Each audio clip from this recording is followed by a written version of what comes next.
Tuesday, November 28th meeting of the Health and Education Committee. First order of business is to approve the minutes. Move to approve, Madam Chairman. Second. All in favor? Aye. Very good. All right, Ms. Shacklett with Limeball Library presentation. She's going to give us a little update on what's going on at the library. And I've been asked to keep this at about 45 minutes. Is Yes. that right? I might have to cut a I little think they meant out. 4 to 5 minutes. I might have to cut a little out. Mayor Burgess had asked me to come and do this for you. A couple of weeks ago, I had done this. We have an annual board retreat, and we invited the mayors and other officials to come. And so we were talking about where the library was. We've had some changes in this last year, and so I thought it might be good to go back and look at where the library started and kind of what we've been doing now with all the changes and where we wanted to go for the future. So Mayor Burgess asked me to come and do this for you, and please feel free to ask questions or make comments as we go. I'll try to talk as fast as I can.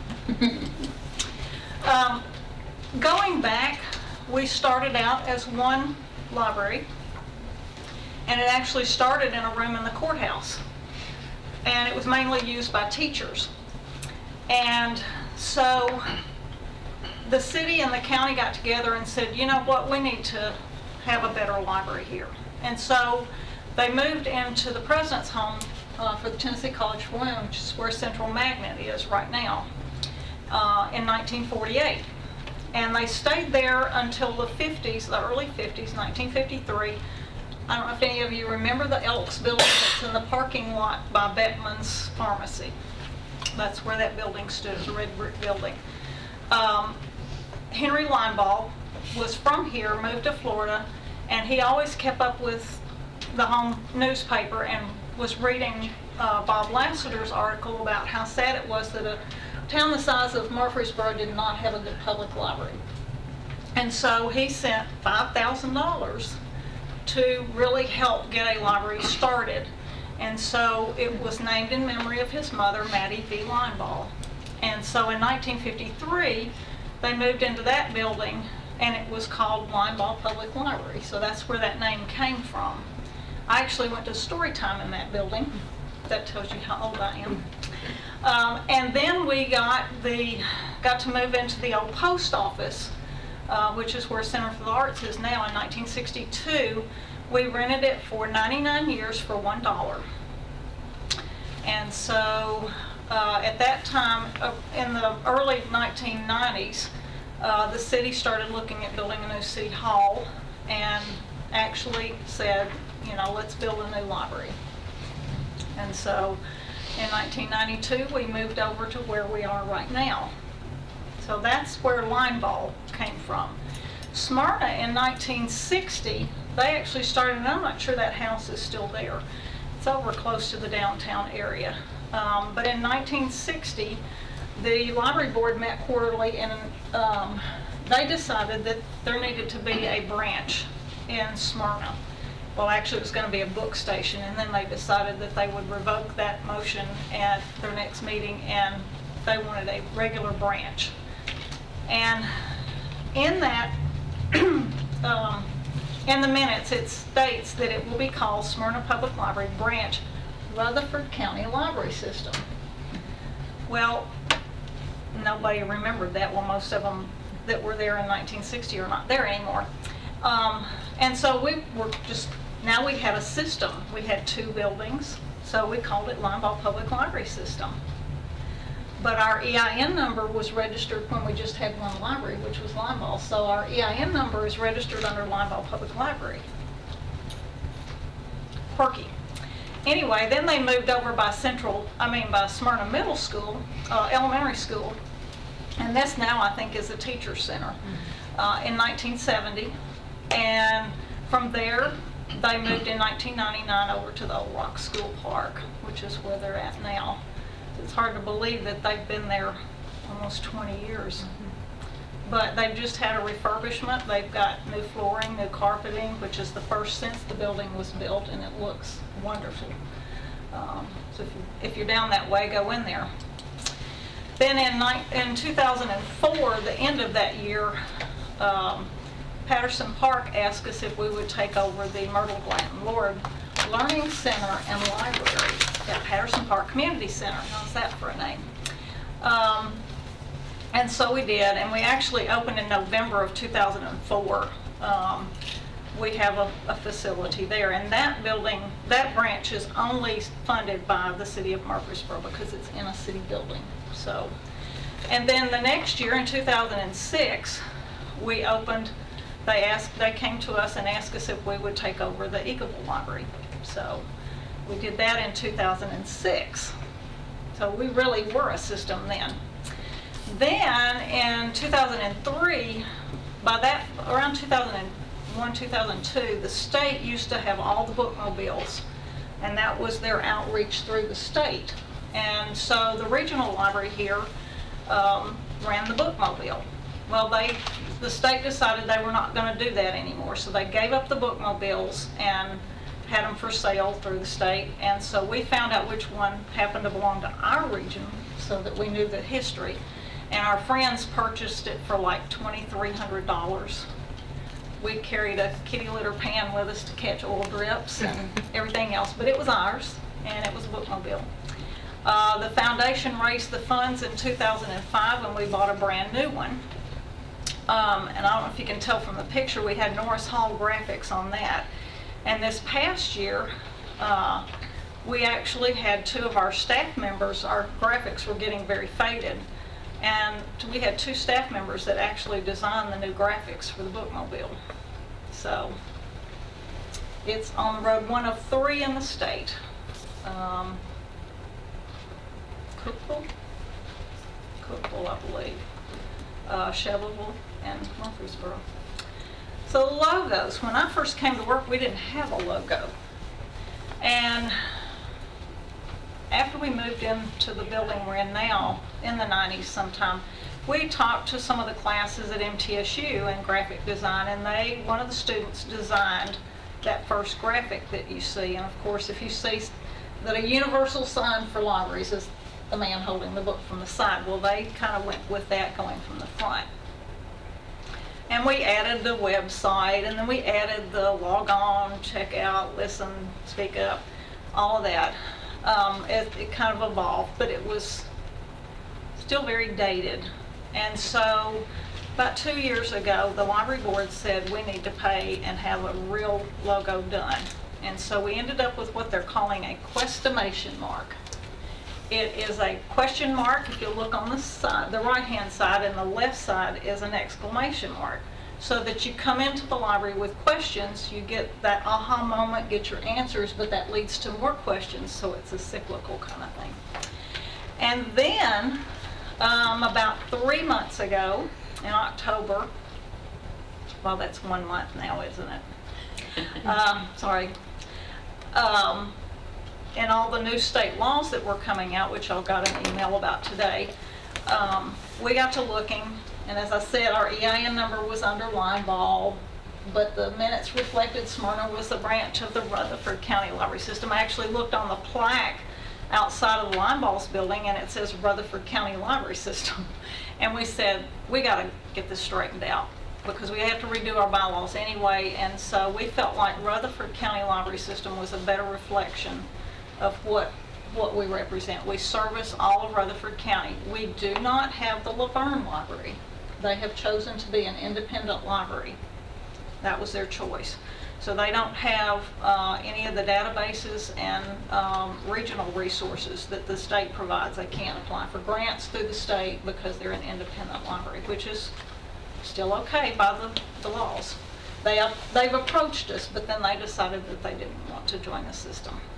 So my hope is that one day maybe the next librarian can deal with that one.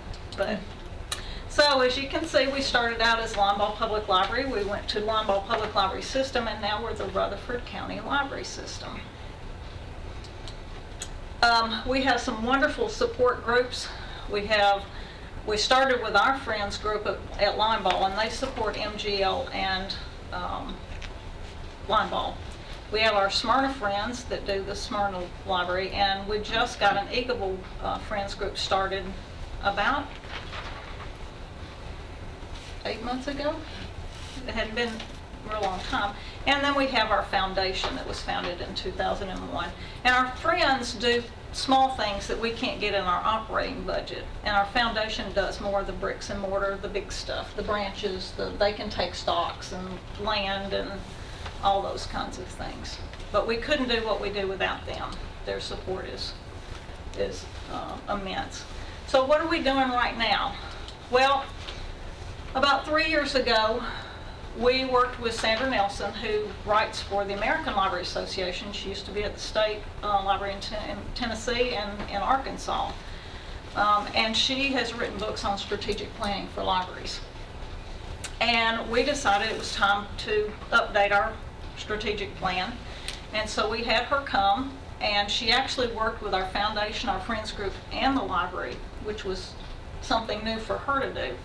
But we wanted a comprehensive strategic plan, and we usually do our long-range plan, strategic planning, for about 3 years. And there's 17 what they call library service responses. And we started out with a community planning committee of about 18 people from all different walks of life, all different circumstances, the different ages, very diverse group, to represent the county. And she worked with them for 2 full days. And they honed those 17 service responses down to these 5 that you see today. Visit a comfortable place, physical and virtual spaces. Connect to the online world, public internet access. Satisfy curiosity, lifelong learning. Create young readers for early literacy. And stimulate imagination, reading, viewing, and listening for pleasure.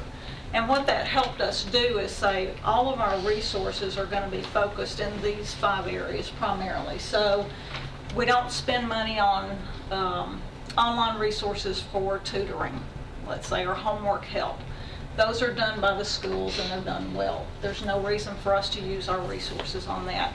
And when they finished, when the community planning committee finished, it was unanimous. I mean, it took them literally 5 minutes. Sandra said she'd never seen anything like it.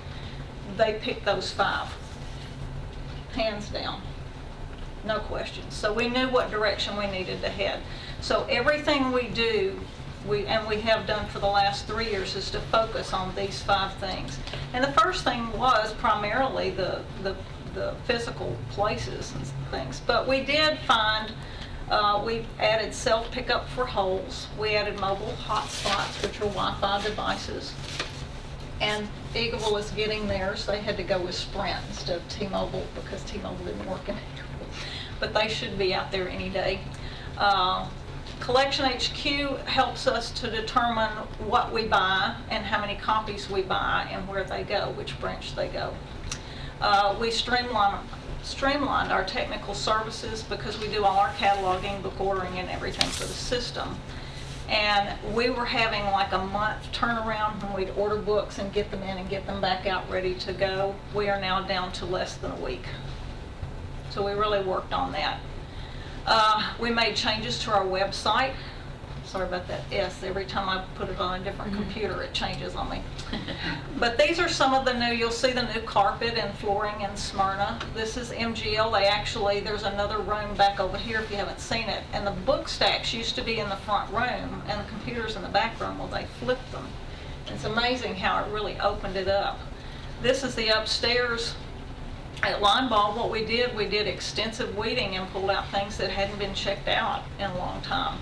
And we were actually able to take some shelving down, create some meeting spaces. We've since put some frosted panels, movable panels here, and created 3 little areas that students can work together or whatever. It's semi-private, but it really opened the upstairs. You can see the empty shelving. Smyrna was a recipient of Red Day with Keller Williams, and they came in and redid their whole children's area. So this is a little story time area that the kids love playing in. This is another shot of Linebaugh upstairs where it's really open. We've added laptop bars. This is at MGL. We added some paint in different places at Linebaugh just to kind of freshen things up. We got new service desks at every location. and I think Pettis can speak to the one that was at Eagleville that I think came with the building. It was horrible. And it took forever to get it out of there. But this is upstairs at Linebaugh. We had this made from a cabinet maker, but this is MGL's. This is Donna's new desk at Eagleville. This is the new children's desk at Smyrna, and then they were the last ones to get their public service desk done. We did away with reference. There are some in-house uses, but reference materials are really a no-no anymore. Everything should be put into the hands of people, and so we did.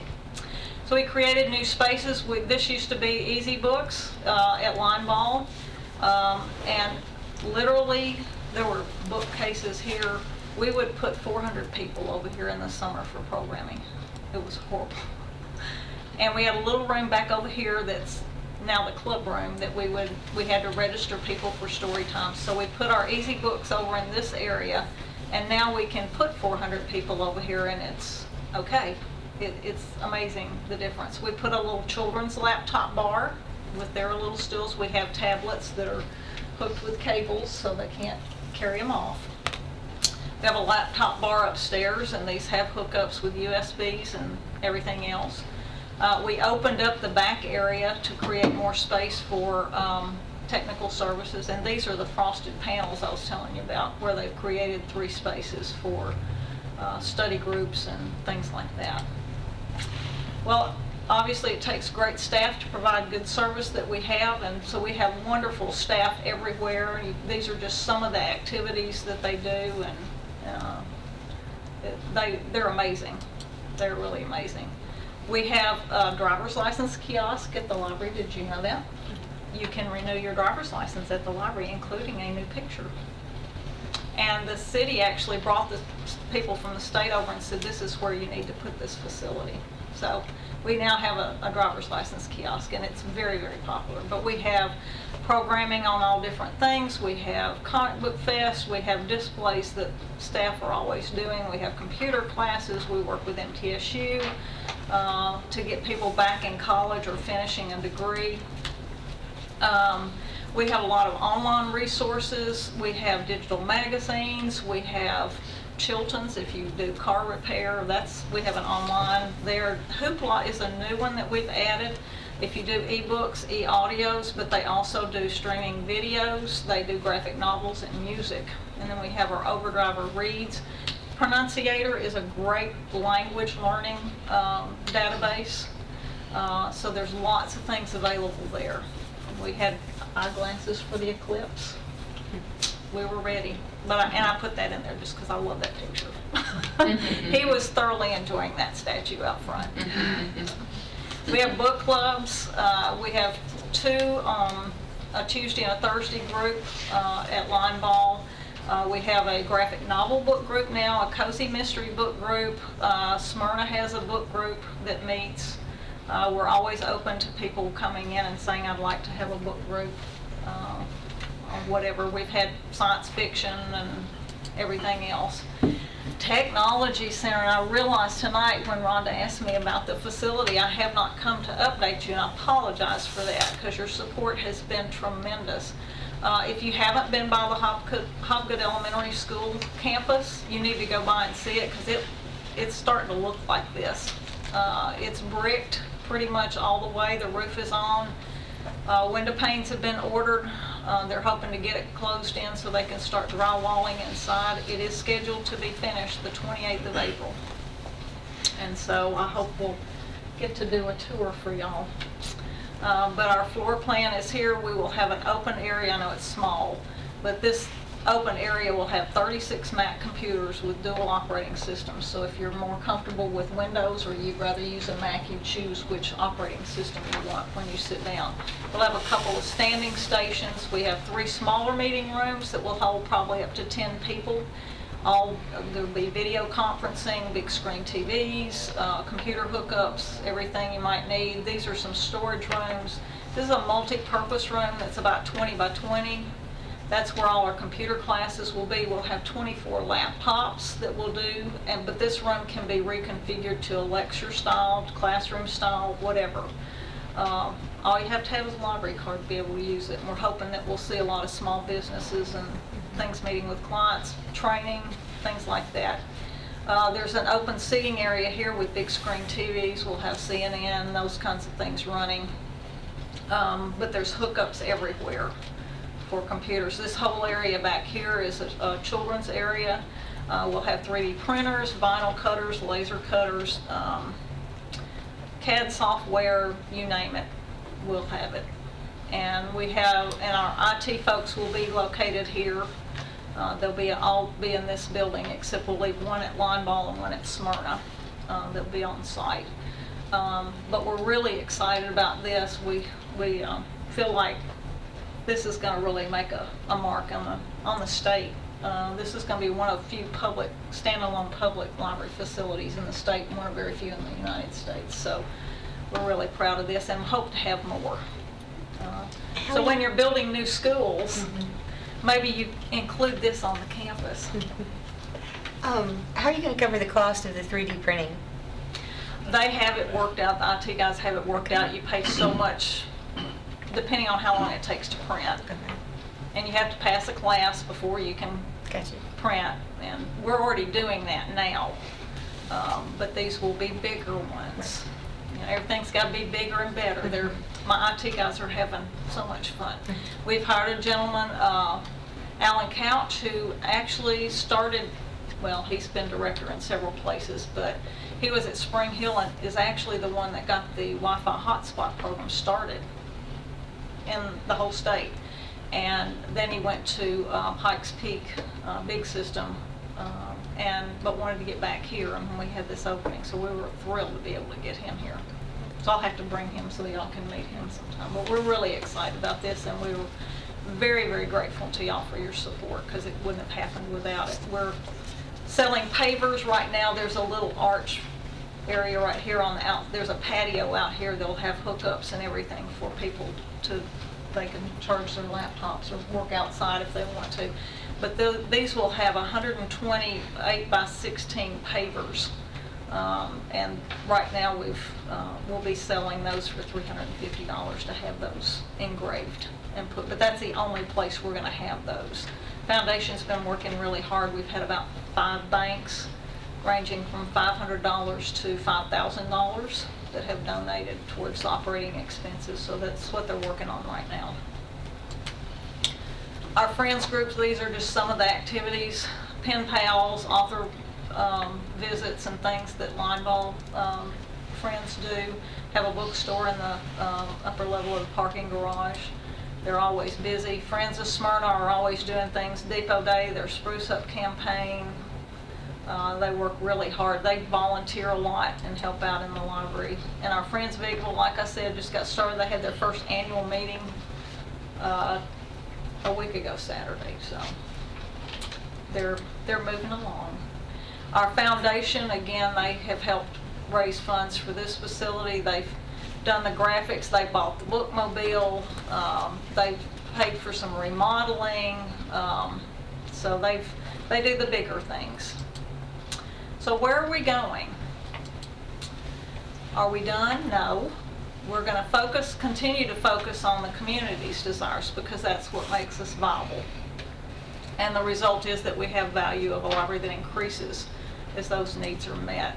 So these are some of the things we're looking at. We get calls all the time for a branch out in the Blackman area. And we all know there's lots of schools, lots of families, things like that. We were working with Andrew Ellard before he left to try to get a new facility. They wanted one downtown. And they have outgrown, they have about 1,000 square feet. So anything new they put in, they have to take something out. There's just no space. So they need a bigger facility. So we want to at least get some property or something earmarked, or find a building. We need more technology centers, especially in the low income and high demographic areas. The Mitchell-Nielsen area is another one. There may be some possibilities there, but we need to get out in the county as well. We're partnering with city and county schools, but we want to do more. We want to, and I need to get some meetings set up, because what we're looking at is, last year at our board retreat, it was mentioned that, we have these school libraries that sit empty all summer. They're not being used. Well, they're in places where there's lots of families. Why can't they, we need to work out some way that we can be using those facilities, either evenings and weekends and summer or something. So that's another goal of mine. And then the other thing is, the only thing left we can do at Linebaugh to create more spaces to move out administration and technical services, so that we can get some space there. And we've worked with the city and the county both, and everybody goes, we need more room too, but we'll keep looking. So we're looking. We really don't want to have to pay rent somewhere, because that just means we have to come to y'all for more money, and we don't want to do that. So I just leave you with this: saying you don't need a librarian because you have the internet is like saying you don't need a math teacher because you have a calculator. So, any questions? Anybody got anything? I thank you for letting me come and do this, and thank you, Mayor, for inviting me to do it. But Well, thank you for all you do. You're so ambitious, and I appreciate that. That's what well, we we need. dream big. Yeah, I like it. I like it. I appreciate seeing where we've gotten to. I think it's important to look back, because sometimes you forget. You talk about the Elks Club. My mother saw it was important that we read every summer. And we would drive around the square here. She'd bring us up here, and we'd park in front of Woolworths. Mhm. We'd go through Woolworths and go out the back door Yep. to go over to the Elks Club to get books. Yep. As far as she would let us go around the square, we'd go from Woolworths to the Elks Club, get our books, and come back. But I remember the Elks Club. No, we were there Sure do. usually every week. And I would take stacks of the Bob's Merrill biographies, which really weren't biographies, but And and now, read them. and now we're talking about a building that has 3D printers in it. Right, and stuff I don't totally understand, but I don't have to. And my Mac computers, I mean, Right. I fought that for years, but trying to get Mac computers in places. Yeah.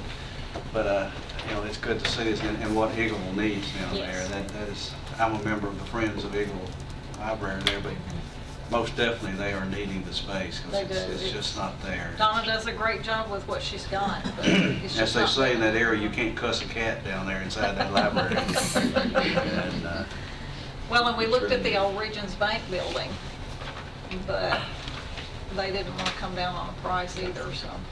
But that's one reason we wanted the Friends group to get started, so they could help fundraise for the future, so. just Well, constantly. excellent presentation. Thank you so much. I Thank you appreciate for it. having me. All right, our next item is Health Department report from Ms. Garrett.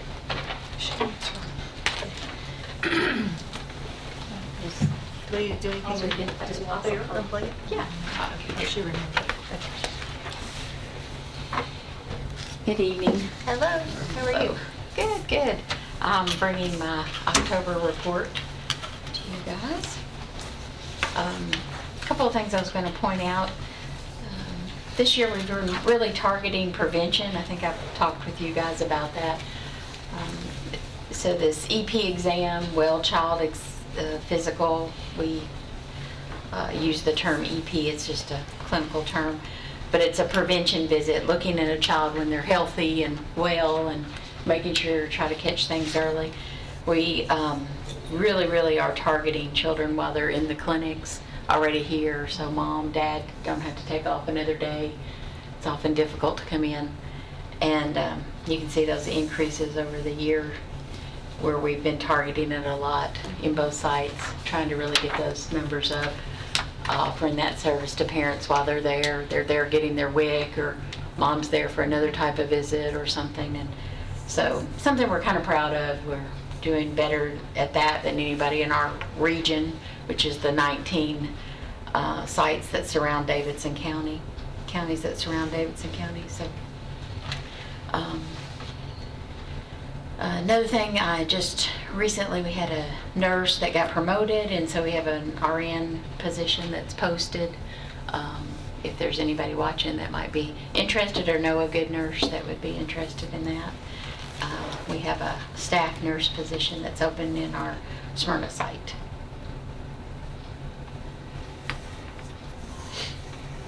Anything on the outreach you want to talk about with the catalyst speaker? Yeah, or- so we help every year with the Rutherford County Employee Wellness Fair. We help offer flu shots, we do clinics, offer a lot of education to the employees.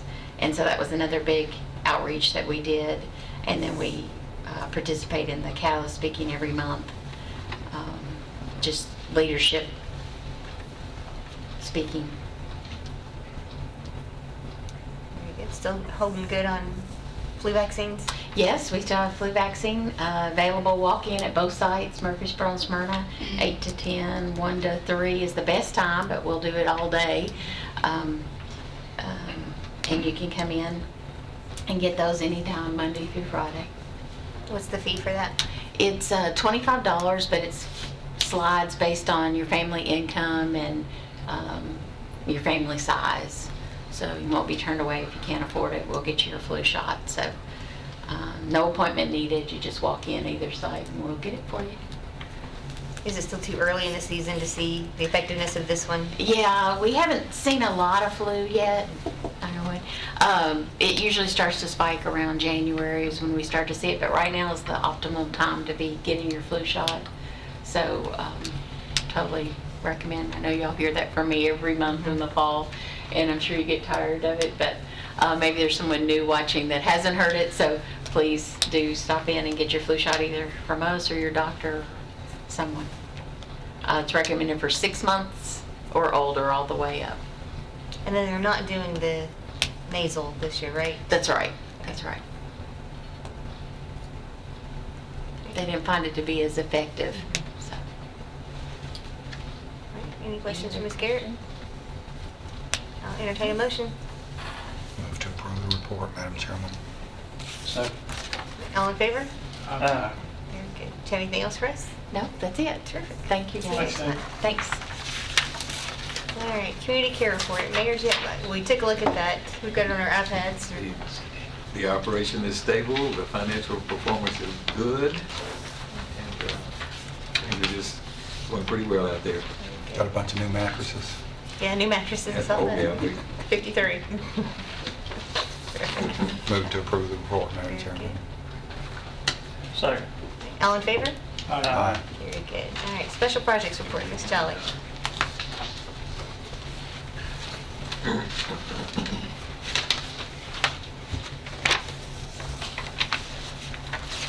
This is our construction funding report. We're going to major changes.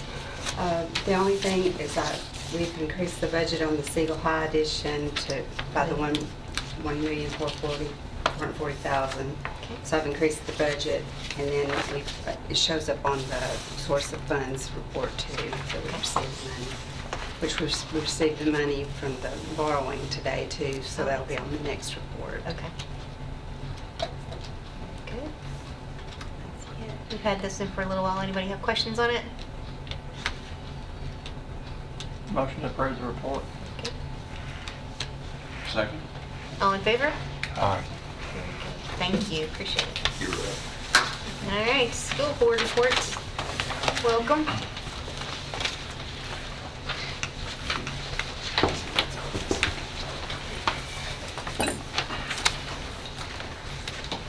Madam Chairman, we've got a couple of items tonight. The first one will be Oakland Middle School Annex. Same situation when the bids were opened, very similar to what Rockville High. So the R.G. Anderson Company Incorporated is a low bidder for Oakland Middle School Annex project at $13,241,000. Another $2,961,000 is needed in order to fund the construction contract and related site and permit costs. The school board would like to transfer $2,961,000 from the general purpose school unassigned fund balance, so that $987,000 of this $2,961,000 would cover the 6th grade portion of this project, and the remaining $1,974,000. These shared funds can be used to internally fund 7th and 8th grade portion of the Oakland Middle School Annex project until Rutherford County goes to the bond market for the secondary education fund. At that time, this $1,974,000 would become available for K through 6th grade projects. The general purpose school unassigned fund balance will be $25,787,139 after this transfer, or 7.07% of the 2017-18 general purpose school budget. The school board requests that the county commission increase the construction budget for the Oakland Middle School Annex project by this $2,961,000 and use this $2,961,000 transfer to internally fund the shortfall for the Oakland Middle School Annex project. The motion that we as a board passed was to transfer $2,961,000 from general purpose school unassigned fund balance to the school building program fund number 177 in order to internally fund the Oakland Middle School Annex project and to ask the construction budget for Oakland Middle School Annex project by this amount as presented. Very good. Any questions on that? Let's vote on, should we vote on these separately, Jeff, you think? I would, yes. Yeah, that's what I'm thinking too. Okay. I'll entertain a motion on the recommendation. Move to approve. Second. All in favor? Or we need a roll call, right? Roll call. Commissioner Dodd? Yes. Commissioner Jordan? Yes. Commissioner Phillips? Aye. Commissioner Reed? Yes. Commissioner Allen? Yes. Number two is some really cleanup budget amendments, no new monies, not asking for new monies. The money is in the budget, it's moving to different line items. The state is still in the process of changing line item numbers, and actually we'll have some more for next year. You know, every Student Succeeds Act, ESSA, is one of the requirements is that reports are made on school budgets by school site, per pupil cost, that sort of thing. So we're one of the pilot systems this year. Hopefully that they think they might roll it out across the state next year, we'll see. So some of this is aligning to what the state wants the categories to be for certain projects in order to accomplish that. So again, no new monies. The primary purpose of this amendment, the first one, is to reclassify $1,331,090 and items that arose after the initial 2018 budget was presented during the audit or as the school prepared to open. The first one is the 71-100 regular instruction. $91,778 Rutherford County has been approved for 2 new cost-shared junior ROTC positions based on enrollment at Blackman High and Oakland High. We will receive some additional funding for the JROTC program. As a result, this amendment uses already budgeted teacher pay for these teaching positions. $89,000 is being moved from regular education textbooks to vocational textbooks. And you could probably take all of these together, I think. 71,300 is career and technical education. It's $24,320. The child care aid is being reclassified as an educational aid at Holloway. And the 72,710 transportation budget, $51,286. The cabling technician who works on school bus technology is being reclassified to the transportation department. And Fund 72-130 line item, other student services, $40,000 for student handbooks is being moved from the director of schools budget to other student support. And line items 82-130 and 82-230 debt service, $1,007,202 in principal payments for the EESI loans is being reclassified to other loans, and $27,504 in interest payments for the EESI loans is being reclassified to other loans. No new expenditures in these amendments, and so the motion we're seeking is to amend a total of $1,331,090 in already budgeted 2017-18 expenditures to new budget line items as presented. Any questions about the recommendation? I'll entertain a motion. Motion approved. Second. We need a roll call on that one, please. Commissioner Dodd? Yes. Commissioner Jordan? Yes. Commissioner Phillips? Aye. Commissioner Reed? Yes. Commissioner Allen? Yes.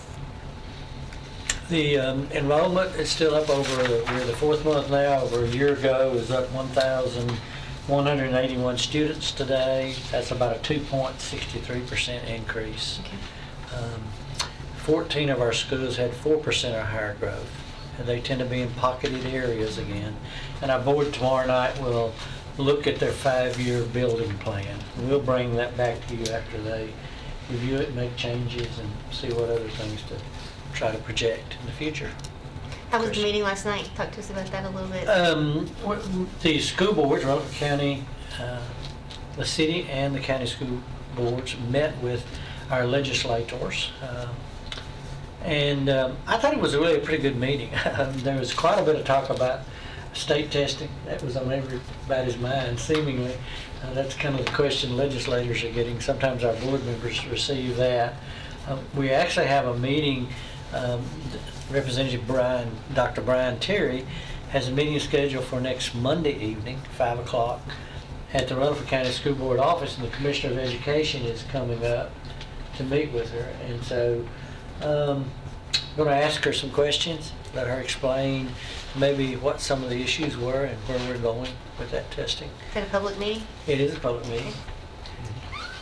5 Friday, I think it's correct, 5 o'clock for that one. So the other things on it was, of course, budget cost. I mean, Senator Ketron said that some of the estimates now that they're seeing as far as the state budget is beginning to look somewhat flat. Okay. That it's not going to be a year necessarily of austerity, but we're not seeing the growth with extra funds that may have been in prior years. There's some things that concern us as a school board. Looking down the road, we're beginning to have to pick up the cost for our driver's education cars. At one time, we're furnished by Nissan. They're working some deals out with us. Having some changes in athletic trainer, some outside funding is going to be going away over a period of time on that. I guess there's a couple of other things that concern me. We really don't know really where it is at this time.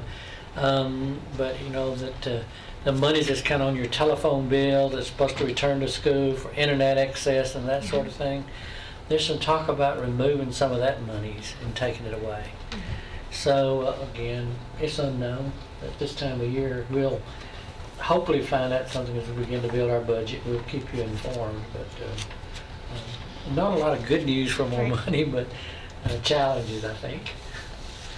Am I right on that, what you're Yes, sir. hearing? Any updates on the construction projects where we're at in the Tell addition? them, Mr. Clardy.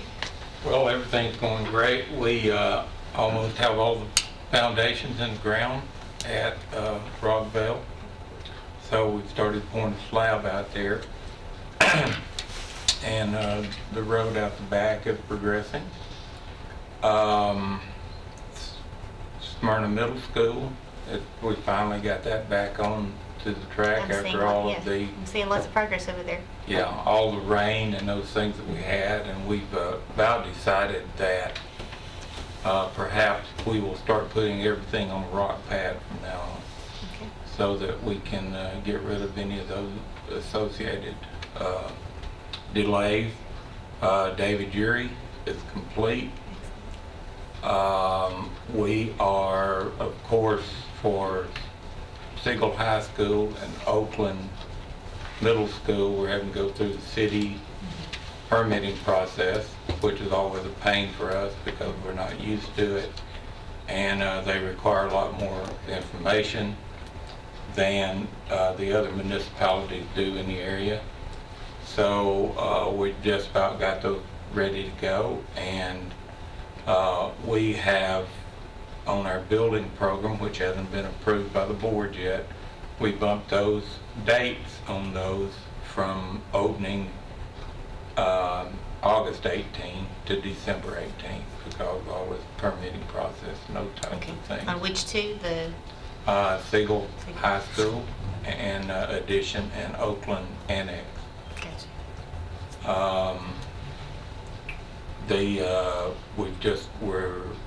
Have got the final change order approved, but we're waiting on all the paperwork to come through for Rocky Fork, and we'll be turning a little bit of money back on that. Have you already turned it back? But we still have the athletic fields. Yeah, we're still working on athletic field a little bit, but those are things that we do in-house Gotcha. on the sodding and those types of things. So we've got just a world of capital improvements going. Couple things I know that Mr. Dodd will be interested in is we're getting ready to, we put a new lighting system in Central Middle in the auditorium over there a few months ago. So we're in the process now of putting an HVAC system in there. We've got that ready to go and to take to the board for approval, which will be a design, build, and energy efficient contract. We're also finally got the parking lot over there through the permitting process at the city. So we're getting ready to start that. And we're just very, very busy. Got several parking lot things going on. Got several floors that are being refinished.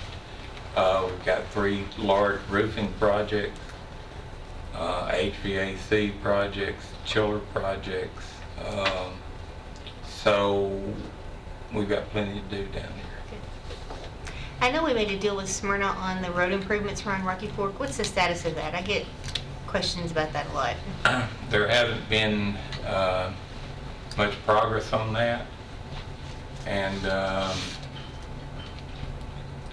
we cut a deal with them early on to contribute $120,000 on some stuff. It hasn't taken place yet. It's still in the bank, Okay. waiting on. So I don't know. We're set up on site so that every connector road can come in. We're at just a few feet back from the property line. So when they run their highways in there, get Rocky Fork ready to go, we're all ready for them on site. Just curious. It's a beautiful school. Yeah. Where are we with the back entrance on Eagle? Well, of course, I went out there and blocked that off after a conversation with the state permitting group. And we're currently working on another area to design. Now, I've been told that some of the local politicians are seeking help from some of the legislatures and different things to get a permit to go out on that road. And the reason that I haven't gotten a permit is, for one thing, we do not own the property that it goes across. The other thing is that the owner of that property is in federal prison right now. And we're not sure where, even if he settled with us, where the money would have to go, if it's already encumbered or not. The state turning lane from 99 to 41A, I think, is that what? Right. The entrance at that location comes out right into that turning lane. So that's why the state doesn't want to, and they said, you can come out there if you want to, but the liability if someone gets killed is going to be on the county, not on us. So we have just kind of put that on the back burner in that area. Now we are in the process of doing some design work of moving it down to closer to the back of the gym and through that soccer field. So once we get that, we'll of course have to find the money for that, and hopefully we can put that in next year's capital improvement to get that out. New 99 is a beautiful road. It's great access back there. We just got to get a drive out there to it. Here, you mentioned Oakland Middle and Siegel High going to open those additions in December instead of August. But just for clarification, there's no rezoning involved. This is just more space for the kids that are already in school. So we're not moving any kids from school to school in the middle of the year, which is something I don't think we've ever Your done. major rezoning will come when Rockville High opens. It's going to be a kind of a domino from several high schools, and we'll have to align the middle with that also. I was just trying to clarify them as well. They're opening Right. something in December, which is not the best of everything. But it's just kids within the school will be shuffled to some extent. There won't be kids changing school in December. If somebody's watching at home on TV and said they're opening a school in December. This is additions, and we're not going to disrupt the child's academic year like that. Which is what happened to David Urey right now. Yeah. Going into that edition, didn't know anything about that. Classically, what happens, the board realizes those issues, so they usually grandfather, even if, if there were a problem with zoning, they would grandfather the children in that are there and let them finish up to a certain grade. And but it, in this particular case, until the high school is ready to open, no rezoning won't be done. Any more questions for these folks? I'll entertain a motion just to approve their report in general. So moved. Second. All in favor? Aye. Very good. Thank you all, appreciate it. Thank you. Any new business for us? No meeting in December. Yes, sir. Is that correct? Third. We usually don't.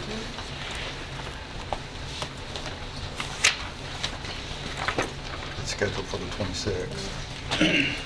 Jeff, so far as you're concerned, we're okay if we don't meet in December? So far, unless something comes up. Okay. So we will be tentatively canceled unless we hear differently from Jeff, and I'll give you as much notice as possible. Merry Christmas. Merry Christmas. Thanks, sir. All right, we are adjourned. For the night. Thank you all. Anyway,